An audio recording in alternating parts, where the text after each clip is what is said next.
created the Federal Depository Insurance Corporation in 1933, and this Federal Depository Insurance Corporation, the FDIC, was a part of the Glass-Steagall Act. Is that what you're saying? Yes. And are you saying that this Federal Depository Insurance Corporation guaranteed the deposits of depositors in member banks? Is that what you're saying? And that this was a part of the reform of the banking system of the time? Is that what you're saying? That's correct. Now, would you say, Kandrak, that the Agricultural Adjustment Act, the AAA, was an attempt to increase agricultural prices? Yes. Would you say that? Now, Emery, would you say that the method that is going to be used to promote or to stabilize farm prices is somewhat controversial? What did the AAA do to elevate farm prices, dear Emery?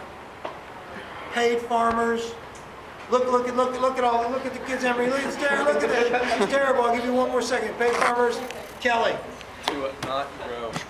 Not produce. See how happy you are now, Kelly? Not to produce. You have to be happy. Paid farmers not to produce. What was the Tennessee Valley Authority? That was your personal favorite, was it not, Kendrick? Your personal favorite New Deal agency, the Tennessee Valley Authority? TVA. TVA. Courtney, was that your personal favorite, the TVA?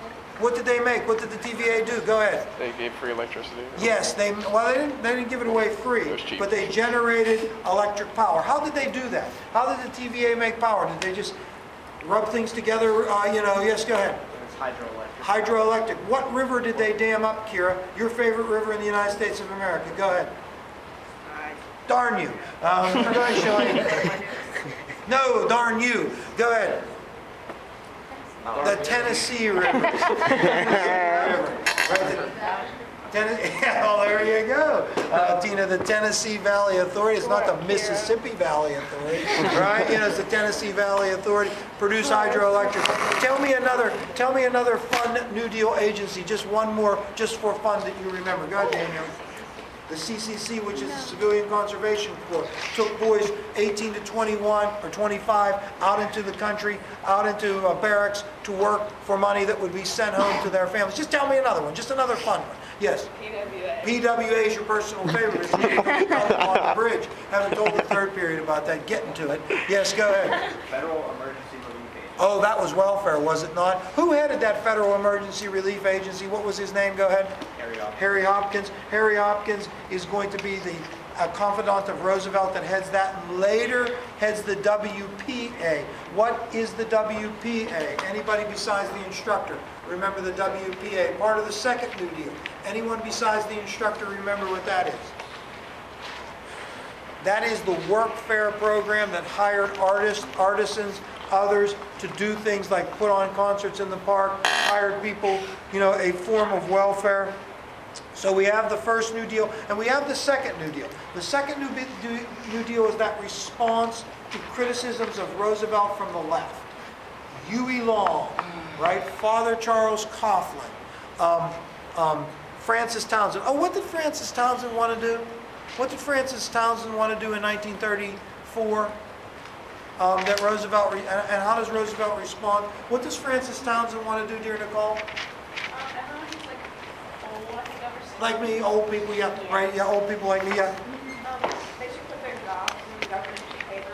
Yes, so kind of a pension sort of redistribution. And in the second New Deal, what piece of second New Deal legislation was kind of close to that? Anybody remember besides the instructor? Yes? Not the Revenue Act, maybe the Social Security Act is part of the second New Deal. Roosevelt thought that there was an overwhelming support for the first and second New Deal, did he not? He believed that there was overwhelming support because he was resoundingly reelected in 1936. But he loses a lot of political capital when he tries to pack the court.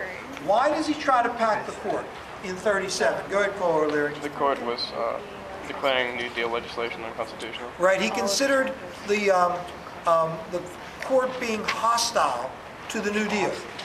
And because of that hostility, in an attempt to preserve, protect, and promote the New Deal, he attempted to pack the court. It doesn't work.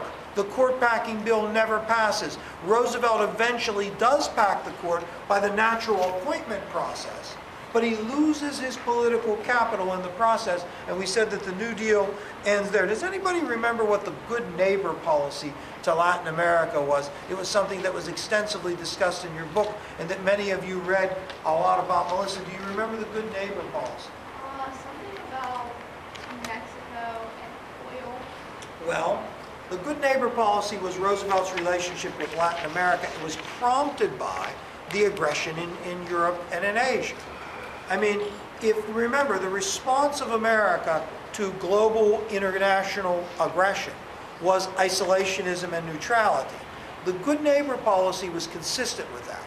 And what Roosevelt tried to do is promote amicable relations between the United States and Latin America in case we had sort of circled the wagons and defend ourselves from the rest of the world, from Hitler and Mussolini and the Japanese.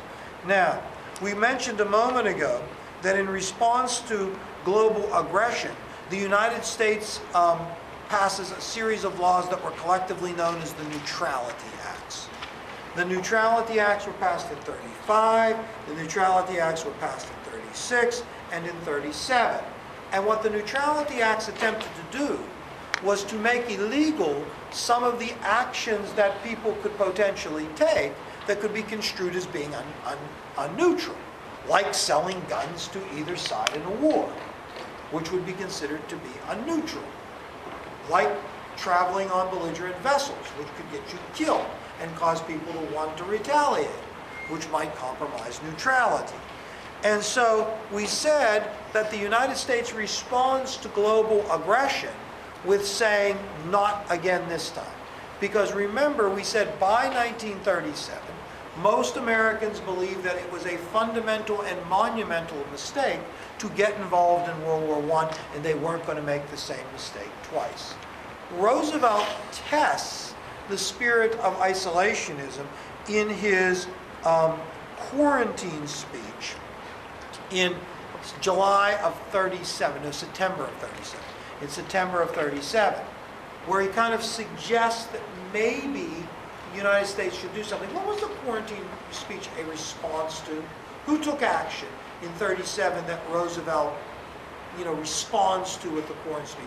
Does anybody remember besides the instructor? Go ahead, Rachel. Winston Churchill. No, not Churchill.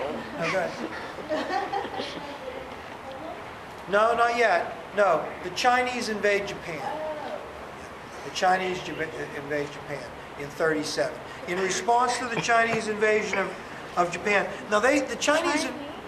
Invade No, the Japan? Japanese, I remember. Oh. The Japanese, I'm sorry, flip side. The Japanese invade China. Sorry to my Chinese friends. The Japanese invade China in 37. Now, and Roosevelt responds with the quarantine speech. 38, by 1938, Hitler had demanded the Sudetenland, and the question was, would England and France allow him to have it? They do, all right? This is called appeasement, and it occurs at Munich. Appeasement is synonymous with that city, Munich. The Munich Agreement, the Munich appeasement. Now, how does Hitler respond to England and France allowing him to take over the Sudetenland? Although he promised not to take anything else, what does he do, Canal? He absorbs all of Czechoslovakia. In response to taking the rest of Czechoslovakia, England and France tell Poland, which Hitler now is demanding territory, to not do that, to sort of reject Hitler's desire for more territory. And that if Hitler attacked them, that they would support him, support Poland. Well, Hitler attacked Poland, September 1, 1939, which was the official beginning of World War II. Now, the American response was neutrality, to invoke the Neutrality Acts. But remember, Franklin Roosevelt, from the very beginning, really wants to push the country as close as possible to aiding the Allies without getting into the conflict. So no one really wants to get into the conflict. But remember, there's the America First people who say, look, we should do nothing that compromises our neutrality. And then there is the Committee to Defend America by Aiding the Allies, the longer name, that says that we should do everything to help the Allies. Now, what is the fullest manifestation passed in January of 41